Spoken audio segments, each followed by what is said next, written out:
جب اللہ تعالیٰ کسی کا خیال دل میں لاتا ہے تو اس کی جگہ نصیب میں بھی کہیں چھپا کر رکھتا ہے، اور وہ چھپی ہوئی چیزیں تو بس انہی کو ملتی ہے جو دعا کرتے ہیں۔ دعا وہ کر سکتی ہے جو آپ نہیں کر سکتے۔ رات کی تنہائی میں اللہ سے دعائیں مانگنا، پھر بھی قبول نہ ہونا، یہاں تک کہ تھک جانا، ٹوٹ جانا کہ اللہ اب تو امید بھی ٹوٹتی دکھائی دیتی ہے، یہ عالم دیکھ کر اللہ تعالیٰ کہتا ہے اور پھر کن کہہ دیتا ہے، قبولیت سے نواز دیتا ہے، میرے بندے اداس نہ ہو، میں ہوں نا تیرے ساتھ۔ تم شکوہ کرتے ہو کہ تمہیں تمہاری چاہت نہیں دی گئی، وہ تو 70 ماؤں سے بھی زیادہ پیار کرتا ہے، تو وہ کیسے تمہیں غلط دے؟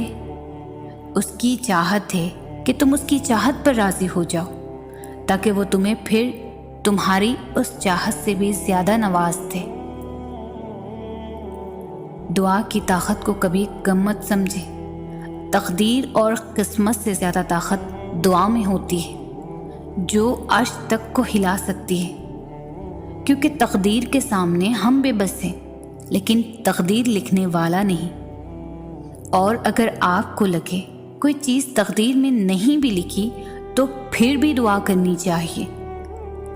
دعا وہ طاقت رکھتی ہے جو آپ کے نصیب میں بھی نہیں، اسے بھی آپ کا کر سکتی ہے، اور دعا تقدیر کو اس وقت بھی بدل سکتی ہے جب وہ فیصلہ کن مراحل میں داخل ہو چکا ہو۔ ہم جو چیز مانگتے ہیں نا اللہ تعالیٰ سے، اللہ کو پہلے سے ہی سب معلوم ہوتا ہے۔ ہم جس چیز کے لیے تڑپتے ہیں اللہ پہلے سے ہی اس تڑپ سے واقف ہوتا ہے۔ جب اسے سب پہلے سے پتہ ہوتا ہے تو ہمیں عطا کیوں نہیں کرتا؟ کیونکہ اس کے لیے ہی تو اس نے دعا بنائی، اور دعا مانگنے کے لیے ہمیں بنایا تاکہ ہم اس سے مانگیں، اس سے بات کریں اور اسے بلاتے رہیں، اس سے دور نہ ہو جائیں، اس کے قریب رہیں تاکہ وہ ہمارے قریب ہو جائے۔ ہم اس سے مانگیں اور انہی باتوں میں ہمارا الجھا ذہن اس چیز سے ہٹ جاتا ہے جو ہمارے لیے اچھی نہیں ہوتی۔ اتنی محبت کرتا ہے اللہ ہم سے، ہمارے لیے ہمیں غم دکھاتا ہے اور ہمارے لیے ہم سے محبت کرتا ہے۔ اللہ تعالیٰ ہر دعا کا جواب دیتا ہے، بس ذرائع مختلف ہوتے ہیں۔ کبھی وہ آپ کو کسی سے ملوا کر جواب دیتا ہے تو کبھی آپ سے اسے دور کر کے، کبھی وہ ہواؤں کے ذریعے پیغام بھیجتا ہے تو کبھی اپنا جواب کسی ٹھوکر میں چھپا دیتا ہے، کبھی وہ سجدے میں گرا کر اپنی مصلحتیں سمجھاتا ہے اور کبھی ہاتھ تھام کر صبر کا صلہ دیتا ہے۔ آزمائش کا آنا، روح کا ریزہ ریزہ ہو جانا بے وجہ نہیں ہے۔ کبھی تکلیف میں ہو تو اللہ کو محسوس کرنا، پھر اس کی موجودگی بھی دکھائی دے گی اور اس کی سرگوشی بھی سنائی دے گی۔